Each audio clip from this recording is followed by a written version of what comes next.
Nakakalungkot yung yung Pasko dito sa Amerika, parang parang undas na hindi maintindihan. Ang lungkot, kumpara mo sa Pilipinas na parang ang saya, yung may mga nangangaroling, tapos maingay, parties everywhere, daming pagkain, labas ka lang sa mall, ang saya na, daming family. Dito parang parang undas, no? Parang okay, mahal na araw. Parang walang happening. Kasi mga kanta pa ganyan. Naririnig niyo yung mga old Christmas songs. Samantalang sa Pilipinas, sa mga kantang pang Christmas, spaghetti pababa.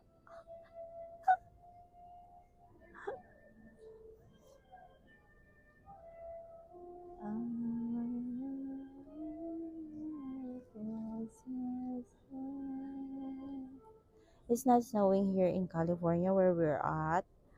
So the more expensive places are places like ours na walang snow. We used to live in Southern California, now we live in Northern California, hindi nag-i-snow. Kung gusto mo maka-experience ng snow, you have to drive like 2 hours going up to the hill like Lake Tahoe, Yosemite. We went there last year, a couple of, like times. Yeah, you have to experience, you have to drive far, and you have to like, pero yun din sa mga ordinary roads, driving to grocery or work, wala talagang snow. Malamig, like 40 degrees Fahrenheit, but you're not gonna experience any snow. And here in America, kapag hindi nag-i-snow, mahal. Mahal ang cost of living. That's why California is very expensive compared to other states. We used to live in Kentucky before na parang, alam mo yung pag nagda-drive ka, parang ka matitigok kasi ice. Parang yung kotse mo yung nag-ice skating. Madulas, slick. Tapos you have to cover up, you have to bundle yourself up with a lot of layers kasi napakalamig. Pero mura lang dun, mababa ang cost of living. Kaya mga Pilipino parang tingin nila, oh, social kapag nag-i-snow yung place. No, here in America, social kapag hindi nag-i-snow. So yung mga taga California, ay mga social, mga artista, mga celebrities, mga pinagpala ng Panginoon. Tapos, ano pa? So, next year, we're planning to go home to the Philippines to celebrate Christmas. Kahit 2 weeks lang, kasi 2 weeks lang yung winter break ng mga bata. Masaya dun no? Kahit na maraming manloloko. Nagpa-facial nga kami dun ni Elise, binentahan kami ng machine, like twice kami binentahan ng machine that cost like 1,500. Tapos pag ginugol mo sa Amazon, $20 lang. Pero naloko ko. Bumili ako ng machine. It cost $880. Para kang i-hypnotize pagka nakapag-eye contact ka sa kanila. Mga Pilipino pa yun, kapwa Pilipino. Oh, maganda tong machine na to. It will lift your, skin. Wala man nangyari, parang same lang. May wrinkles pa rin ako. Ang dami ko pa rin tigidig at pinagdadaanan ng pagmumukha ko. Wala man nangyari. So, hindi pa ako nag-eyelash, mamaya siguro, pag may time. Wala pa akong tulog galing ako sa night shift. Dumiretso ako rito. Tapos, ang balik ko is 28. Ang flight namin is 3 o'clock. Our place is only 30 minutes away from here. So, kaya ko pang pumasok ng gabi that 28. Kasi makatulog ako maigi ng 27 ng gabi. Hindi ako nakakatulog sa airplane. Parang I don't know why. Especially dun sa mga short flights. Pero international, siguro kaya. Pag may sleeping medication. It's hard for me to adjust sleep kasi nga I work night shift. And this coming year, I'm planning to, and I'm praying to go on a day shift. Try and praying for that my body will be able to adjust. Going to day shift. Probably gonna lose a lot of money, like maybe 10,000 per year for not having the night differential. But my blood pressure has been getting higher this past couple of months, and I'm thinking like it's because of doing night shift. So I'm seriously thinking of moving to day shift. I'll probably try to pick up some shift and see if I can, like do it. Kasi mahirap mag day shift. Yung mga pasyente gising, tapos mahirap. Parang you need to assist them all the time. Unlike kapag gabi, papatulugin mo lang sila, bigyan mo lang sila ng gamot, tsaka ng gatas, tulog na, tapos wala ka nang gagawin hanggang umaga.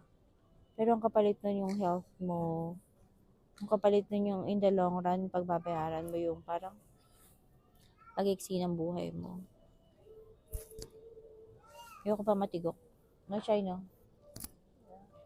Although I have lots of life insurance that I prepared for my children. I've got lots of, ano yun, parang nakaready na yung mga living will ko, yung mga ganon. Pero, ayoko mamatay. Mga masyadong mabait din yung mga namamatay agad. Hindi man ako mabait ba ako, Chay? Ay, mabait daw ako, sabi ng anak ko. Anak ko na yan, ah. Oh. Mami is bait, eh. Feeling. Ano pa ba? Gusto kong mauwi ng Pilipinas, guys. Sino kayo magpapasyal sa akin pag mauwi ka ng Pilipinas? Gusto kong pumunta ng Boracay tsaka Palawan. Tsaka gusto kong pumunta ng Korea tsaka Japan. No? Side trips. Kasi mas mahal mag-travel dito sa Amerika kumpara mo doon. Ito nga travel namin, magkano nga abutin namin? Mga siguro 6,000, $6,000 for just 5 days.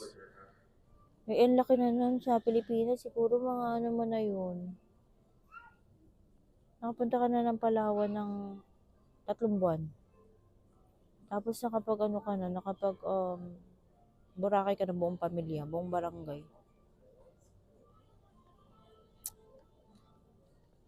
Pero grabe na yung Pasko dito, parang wala nangangaroling, walang bibingka, walang puto bongbong. Meron silang simbang gabi mga Katoliko, pero parang small group. Hindi kasi kami Katoliko kaya we don't go to simbang gabi. Pero namimiss ko rin yung puto bongbong tsaka yung bibingka. Kasi we used to live in a very highly populated place growing up. We live in Tondo, Manila. Ang saya doon, kahit na mahirap yung buhay namin, parang we're contented. Parang hindi mo na isip na, may kulang sa buhay ko. May pagdating na panahon, gusto ko maging ganito, gusto ko maging mag-Amerika. Parang hindi mo na nare-realize na may kulang sa buhay mo. Parang kompleto ka na, ganun. As long as you have your family with you. Next time ko kukwento yung personal life ko. Basta yun muna. So, yun, Tondo Girl. Now in America. Tondo Girl, Chay. Alam ko na, palitan ko yung vlog ko ng Tondo Girl. You know Tondo, you went there, right? She went there last July when we went to the Philippines. Maganda o pangit? Baho. Baho yung balut. No? When we went there, remember Paes where I studied? Hindi daw mabaho. Siyempre, hindi ako lumaki. Try niya sabihin mabaho. Ay, mabaho doon? Ganun naman kasi yung amoy ng Pilipinas. Parang damp. Kasi nga basa. It's a tropical country. Para kang hulas na pawis na hindi maintindihan. Dito kahit mag-reuse ka ng damit mo ng 10 beses, hindi ka magkakaputok, no? Kasi you don't sweat. Mainit, summer or winter, hindi ka talaga pagpapawisan dito. Ewan ko ba, para kang, I never smelled myself, bantot, here in America. Kahit na hindi ako maligo ng kapag winter kasi hindi ako naliligo pag day off ako, no? Hindi ako naliligo ng 3 days. Pero wala talaga kami yung kilikili ko. Parang, hindi ka mabantot. Kahit na yung buhok mo, nag-oily pero hindi mabaho. Yung kagaya sa Pilipinas, talagang kailangan maligo na twice daily kasi nga basa. Para kang hulas, Chay. Tatawid ka lang sa kabila, no? Kunyari doon sa condominium natin, tawid ka lang sa kabila para pumunta doon sa mall, eh. Ka na, para kang pawis na mabantot na hindi maintindihan. Pero wala akong putok, no? Chay, ikaw ba meron?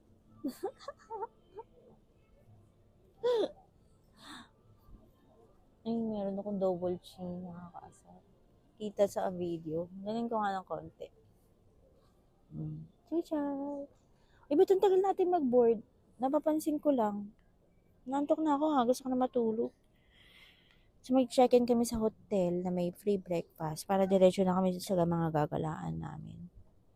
Kung sinimulan ko pala, na pala yung pag-eyelash ko, natapos na ako. Ito lang akong eyelash. Kailan kaya ako magkakabed? Siyempre, mamaya pagdating ko sa hotel, naantok na ako. Ay, siguro mamaya bago ako matulog. Hindi, nakalimutan kong daling yung mirror ko na may magnifier. Kakawit ka ganunin ko. Tingnan mo. Ganito, tingnan mo guys.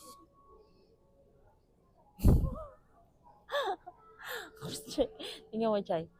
Tingnan mo yung mata ko. Abnormal yung mga binablog. Eh, bakit you're so snobbish? Let's buy food there. Come on. Gusto mo? Doon na lang tayo sa LA kakain. May libre bang pagkain frontier? Wala, no? Southwest meron, di ba yung pretzels? Naalala mo yun? Spirit, wala. Nakakatakot pa mag-fly doon na para ka matitigok. Naalala mo yun? Spirit pa yung sinakyan natin siya, yun sa Texas. Makakala mo nun, wala man lang announcement yung piloto, no, kung babagsak na yung airplane. Tapos turbulence pa, no, ba't ganun? Tapos magkaka-holding hands tayo, diba? Kasi parang gumagano siya, Gigi. Tapos sabi ko, wala, we're gonna die na. Was it last March when we went on the cruise? Na? Yeah. Grabe yun, ayoko nang bumalik sa Spirit Airlines.